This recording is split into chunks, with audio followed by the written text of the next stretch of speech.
வணக்கம். இன்னைக்கு நம்ம பார்க்க போறது சிங்கப்பூரோட ஒரு ரியல் பயனியர் சித்ரா ரோஜஸ் பத்தி தான். அவங்க தன்னோட துறையில எப்படி ஒரு புரட்சியை உண்டாக்குனாங்கன்னு தெரிஞ்சுக்கலாம் வாங்க. மெய்யுடைமை இழுக்காதான் வெற்றி காணும். இதுதான் சித்ரா ரோஜர்ஸோட வழிகாட்டும் கொள்கை.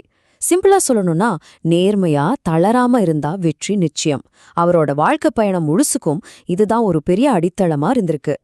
சரி, எந்த ஒரு பெரிய விஷயத்துக்கும் பின்னாடி பல வருஷ உழைப்பு, படிப்பு, அனுபவம் எல்லாம் இருக்கும் இல்லையா?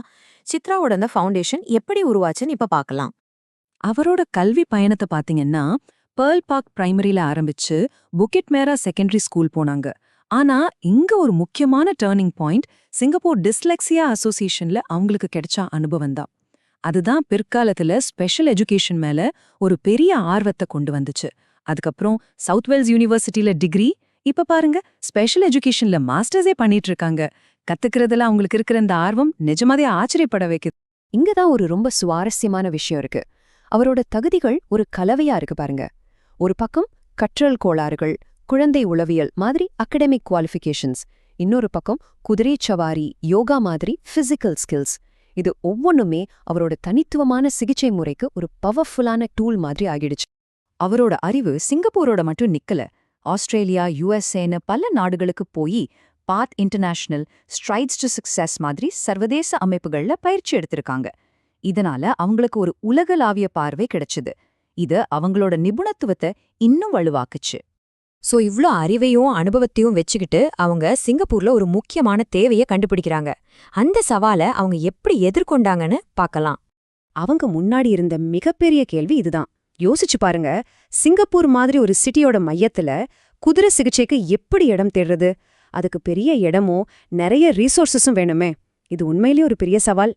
சாதாரணமா பாரம்பரிய குதிரை சிகிச்சைக்கு பெரிய ஓப்பன் ஸ்பேஸ் வேணும், நிஜ குதிரைகள் வேணும். அதுவும் இல்லாம வானொலி கூட ஒரு பிரச்சனையா இருக்கலாம். ஆனா சித்ராவோட தீர்வு என்ன தெரியுமா? அவங்க ஒரு எந்திர குதிரையா பயன்படுத்தி வீட்டுக்குள்ளேயே, அதாவது இன்டோர்ல ஒரு பாதுகாப்பான, கட்டுப்படுத்தப்பட்ட, யார் வேணாலும் ஈஸியா அணுகிற மாதிரி ஒரு சூழலை உருவாக்குனாங்க. எவ்வளவு ஒரு புத்திசாலித்தனமான ஐடியா பாருங்க.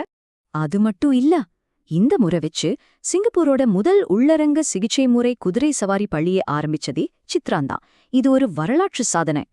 ஆனா அவங்களோட கண்டுபிடிப்பு அந்த இயந்திர குதிரையோட மட்டும் முடியல. அதை விட ஒரு படி மேல போய் அத ஒரு முழுமையான சிகிச்சை முறையோட ஒரு பகுதியா மாத்துனாங்க. அது எப்படின்னு பார்க்கலாமா? முதல்ல இந்த முழுமையான அணுகுமுறைனா என்னன்னு தெரிஞ்சுக்கலாம்.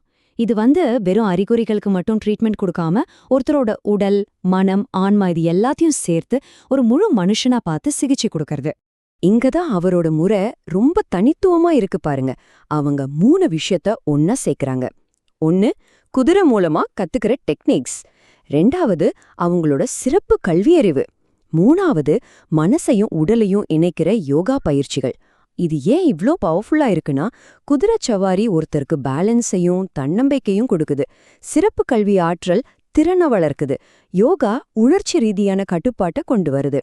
சோ இது வெறும் குதிரைச்சவாரி இல்ல, ஒரு முழுமையான சிகிச்சை. இந்த சேவையால யாருக்கெல்லாம் நன்மை கிடைக்குதுன்னு பாத்தீங்கன்னா, சிறப்பு தேவையுடைய குழந்தைங்க, மறதி நோயால பாதிக்கப்பட்ட வயசானவங்கன்னு இப்படி பலதரப்பட்ட மக்களுக்கு அவங்களோட இந்த அர்ப்பணிப்பான சேவை போய் சேருது. சரி, இவ்ளோ ஊக்கமளிக்கும் இந்த கதை எப்படி நமக்கு தெரிய வந்துச்சு? அதுக்கு பின்னாடி ஒரு சமூக முயற்சி இருக்கு. அத பத்தி பார்க்கலாம். சித்ராவோட இந்த கதை சிங்கப்பூர் தமிழ் இளையர் மன்றத்தோட டிஜிட்டல் கிரானிக்கல்ஸ்ங்கிற ஒரு ப்ராஜெக்டோட ஒரு பகுதிதான். இந்த முயற்சி மூலமா சித்ரா மாதிரி சாதிக்கிற இளைஞர்களை நம்ம சமூகத்துக்கு ஒரு ரோல் மாடலா காட்டுறாங்க. அவங்களோட நோக்கம் ரொம்ப சிம்பிள் அண்ட் பவர்ஃபுல். நம்ம தமிழ் இளைஞர்களோட ஊக்கமளிக்கும் கதைகளை ஆவணப்படுத்தி அதை உலகத்துக்கே கொண்டு போறதுதான். நிஜமாவே ஒரு பாராட்ட வேண்டிய முயற்சி. இந்த விளக்கத்தை முடிக்கிறதுக்கு முன்னாடி உங்ககிட்ட ஒரு கேள்வி. உங்களை சுத்தி உங்க சமூகத்திலயும் இதே மாதிரி நிறைய ஊக்கமளிக்கும் கதைகள் ஒழிஞ்சிருக்கும் இல்லையா? அடுத்து யாருடைய கதைய இந்த உலகத்துக்கு நாம சொல்லணும்னு நீங்க நினைக்கிறீங்க? கொஞ்சம் யோசிச்சு பாருங்க.